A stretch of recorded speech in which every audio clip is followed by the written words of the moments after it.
What is going on, my super sandwiches? Rhymestyle here, and today I'm bringing another PSA Graded Return that I'm actually very excited about. And for the first time in history of PSA Graded Returns on the channel, I actually cheated and looked ahead. I guess PSA got really swamped in the past month, as if they already weren't swamped as is. And it took a long time to get this box back, but I'm actually very excited about this one for several reasons.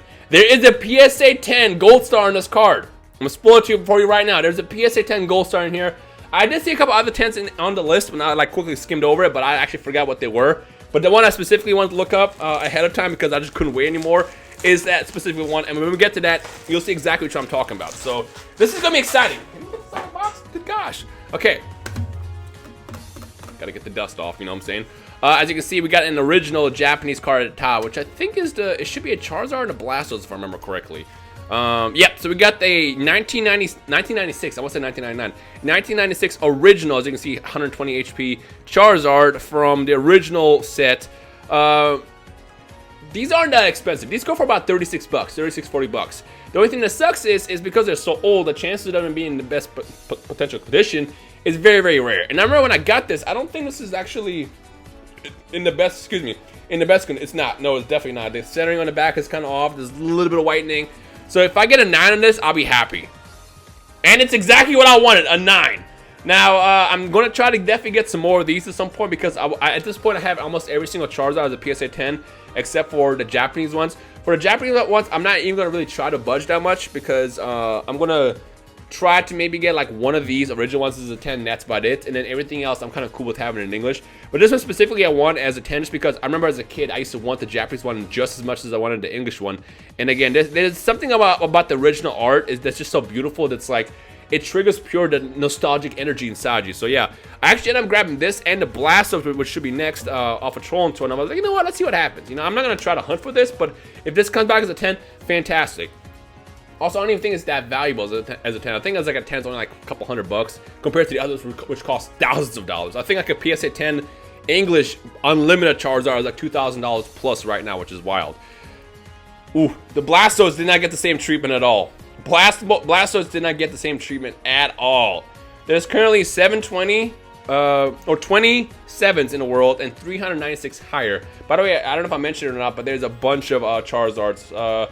Said something about, let's see, 447 9s and 281 10s. And there's actually one OC, which means it's perfect condition, but it's off center. So they give you basically a 9 OC, which is only one exists on those in the world. Which I guess that's the most rarest one to get at this point if you look at the numbers and stuff. So yeah, I mean, I didn't expect much for these. These were pretty cheap to get in the first place, like I said. But we'll see what happens in the future. All right, next one. Let's see what we got. We got Holon Phantom's Mew. I think this is gonna be a 9. Yeah, it's a 9. It's always a 9. Is this worthy of getting a 10? No, it definitely wasn't. It's right. It had some whitening on the bottom. I know some of these I will send in knowing that they will not come back as 10s, but potentially get them as 9s, which is still good enough as a collector. There's specific cards that I want as 10s, but when it comes down to I don't know if it's going to be a 9. I just kind of send it in expecting to get a 9. There's currently 38 9s and 27 10s of these in the world. I might try to get more of these at some point just because I love the art and Mew is like a really cool Pokemon, but I'm not the biggest like hunter when it comes down to Mew. It's all about Mewtwo for me. Although there's something in the set which is going to blow your mind when we get to it. Shining Mew. This always comes back as a 9 because, and I know this is going to be 9 as well because look at that centering. It's a 9. I knew. I'm maybe going to look that up. I think my friend actually has an extra 10 of these that he said he's going to send to me, which I forgot to mention to him, so I'm going to probably shoot him a holler after this. But I like this card just because it's a nostalgic Shining Hollow pattern, which they had it in the Neo Destiny set. I don't think the Shining Legends version took off as well as I thought it would, but it's still a pretty cool card to have in your collection. This one! Look at it! It's so beautiful! You guys remember, I'm sorry for screaming here. First and foremost, let's look at the score. This is what I was talking about. This is the Gold Star I was talking about. 47 10s in the world, and I own one of them. If you guys remember the journey, I think I probably got my hands on this card now, I want to say 6 or 7 times. And almost every single time, it's come back as 7s, 8s. Most of them came back as 9. One came back as a 6, which kind of hurt me. But I actually pulled this one out of a pack a couple of weeks ago. If you guys remember, I bought a couple of Dragon Frontier packs from Toronto.com. It was 2 actually. And the second one had a Gold Star in it, which turned out to be Gold Star Mew. And not just that, but the condition was so good, it was worthy of getting a Gem in 10. This is literally like a $2,000, $3,000 car right now, just sitting there that I pulled out of packs that I was debating whether or not I wanted to buy. So I'm so excited about this. This is amazing. This is wild. Yeah, so I'm happy about that. That's definitely never leaving my collection. Oh my gosh. Like I said, I'm not the biggest Mew fan, but there's specific Mews that I absolutely love, and the shiny version of Mew definitely at the top of my list. And this is probably like my favorite Mew card that exists, period. Like, this is just wild. Ooh, this is going into my special box here in a second. Next one we got, oh, this is gonna be a 9. Why is this a 9? I might resubmit this again. I actually resubmitted this before. I guess it came back as a 9 again. Is there something wrong as far as centering with this, which is why they've done this? Because, again, I pulled this card too. If you guys remember, I pulled it straight out of a pack, and I swear this is like flawless. I feel like this is potentially a 10. I might send this in again just because, like, I already have this as a PSA 10 as this. It was actually a gift from a long time ago, but I just feel like it's worthy of it. I mean, look at this. No scratches, just great centering. It is a good card. This could be a 10. I might send this in again just because we'll see what happens. This over here actually in this pile. Okay, next one. We got, oh, this is gonna be a 9. Yep, every single time. I don't know why. I cannot get these as 10s. To be fair though, every single time I get them, they always come back with something wrong with them. And yeah, you can't really see it here, but the top left corner definitely has some whitening, which is why it's gonna come back as a 10. I mean, I'm not really a big fan of this card, but I'm at the point now where I have almost every single Charizard first world problem, and the ones that I don't have are kind of like the smaller ones that I never really got my hands on, stuff like this from the Flash Fire set. So I might try to get more of these at some point in the future, but for now, I really don't care too much about it as well. Next one we got Kabutops from, oh, I got this actually from the same set when I got the Mew. It's a 10. Okay, it's just a reverse rare, right? Yeah, it's a reverse rare, reverse foil. And there's currently probably not that many in there. I mean, I'm sure that nobody sent these in anyways.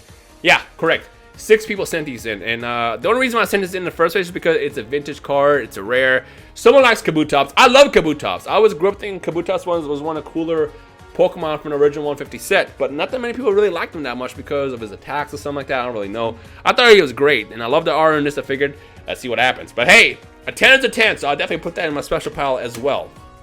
Next one we got, oh, Larvitar. Come on, why is a Larvitar not? It's from the same set. I literally pulled this out. I think this is in the same box or pack where I got the Mew from. Why is the Larvitar not worthy of a 10? Man, I mean, I guess the centering on this one is a bit way off. I just punched my mic. So you can see it is a lot thicker on the top and the left side than it is on these over here. So that's probably what it came down to, honestly. And I don't think it's worthy popping this out of a case and sending it back in. But yeah, I mean, whatever. It's not. I don't really expect much of it. I mean, the main one was the Gold Star Mew, which I'm excited about. So I'm happy about that. Oh, yes! You know what's funny? I just started an Umbreon collection. And it's funny because I forgot I pulled this. Actually, I pulled this in the second Dragon Frontier pack that ended up I think that pack had like a regular rare, and then they had this for the reverse rare, and then the second pack had the Larvitar and the Mew, right? No, this wasn't in Dragon Frontier. This is in a different pack. It was in the same batch, in the same video. And it's funny because I just started an Umbreon collection, and one of the Umbreons that I definitely want to get as 10th is actually this one, and off to a good start. How many of these actually exist? I feel like not that many. I don't think this card is that expensive, but because people do love their Umbreons, they're kind of like mid-range, probably like $200 or so, which is still a lot, but like compared to how much the other Umbreons cost, it's probably like it's kind of it's like this basically. There's 34 10s. I will take that. This is a fun video right now, really fun video. Next one we got Charmander First Edition. Not the 9. Why are you doing this to me? What's wrong with this? I feel like this could be a 10. It's like I'm being cockblocked right now. That's what's happening. Well, I guess the centering is kind of weird over here on the back. That's probably what it came down to. But I want this as a 10, man. Although I guess it doesn't really matter because the best First Edition Shadowless Charizard that I have is a PSA 9. And I have a PSA 9 Charmander and Charmeleon. So it's like, I got the full 9 set for that, I guess. So if you're OCD like me, that's great. But I also, as a collector, want to get this as a 10 because why not? I don't know. We'll see if I can get some more of these at some point in the near future. Next one we got Mewtwo, 1999. It's going to be a 9. It's a 10! It's a 10! That's the other 10 I must have remembered seeing on the list, but I forgot what it was. 289 10s. I don't think this card's that expensive. But it's funny because this is like my 3rd holographic card I've ever owned as a kid. And I remember this came actually out of, you could actually pull it out of a pack, but most people got this out of like a starter deck at the time. And I remember I traded like a really rare card. I think it was a holographic Articuno from a fossil set. I traded that for this, which you could literally get out of any starter deck, because I was an idiot, but I was a big fan of Mewtwo at the time, so like it was like a special card for me. So I wanted this as a 10, whether it be first edition, Shadowless, or regular. I just wanted a 10 of this, and I'm happy that I finally got one after so many attempts. It's not an expensive card. I think just to get a Mewtwo like this alone is like $5 or so. But hey, finally, it pays off. Actually, I'm pretty sure I pulled this out of a pack. I did actually. I pulled this one out of a pack. Feels even better, dude. There's nothing greater in a Pokemon game as a collector than when you pull a card out of a pack, then get it graded, and it comes back as a 10. It's such a great feeling. Such a great feeling. Next one we got Venusaur. I actually pulled this as well. 2 for 2? 2 for 2! 2 for 2, man! Now I have to get Blastoise. I have a Charizard as a 10, Venusaur as a 10, and now I need to get Blastoise to complete the original 3. How many of these exist? I feel like a lot of Venusaurs exist. Venusaur by far is the cheapest out of all of them. I think he costs, as a 10, probably costs like $200 tops, maybe 3. People don't really care about Venusaur that much, but hey, if you want to get all 3 starters in the final evolutions, you kind of have to as a collector. There's 340 10s in the world, and I finally have one of them finally. And I'm pretty sure I got this out of a pack, because I remember I pulled, I got some base set packs a couple of weeks ago, a couple months ago now actually, it's been a good minute. And out of it, I remember pulling the Venusaur, and I pulled the Mewtwo actually. So that's kind of cool. Will there be any more 10s in here? Rayquaza? Hey, the Rayquaza came back as a 10 too! I think actually I sent this in before and it came back as a 9, and then they finally gave it a 10, but hey, that's cool. 22 10s in the world. Perfect. And again, I actually just started a Rayquaza collection as well, so this is definitely going to save me some time on getting this card, because this is the holo version as well. It's not that expensive. I think to get this is like a maybe $15, $20 card, which is still kind of pricey for a card. But it's, again, nothing compared to like the hyper rare Rayquaza right now from Celestial Storm and other stuff from like Hall of Legends. But hey, I'll take that as a 10. All right, final card. What is this? Oh, the energy. 10. Not gonna luck out on that one. All right. You know what? This is a good video. This is awesome, ladies and gentlemen. You guys gotta leave a thumbs up for this one, because we got so many classic 10s out of this one. We got the Mewtwo, got the Rayquaza, or actually the Umbreon, excuse me, Kabutops. The big one was obviously that one, and of course you got the base set Venusaur and the Rayquaza, and again the Mew is kind of like the gold, no pun intended, the gold star of this entire bunch. So yeah, hope you enjoyed today. My name is Rhymestyle. Keep an eye out for more PSA Graded returns at some point in the next couple of days, and I guess once I get more boxes, I'll do the unboxings then, because there's definitely more coming on the way from PSA. My name is Rhymestyle. Hope you guys have fun. I'll see you in the next video. Peace.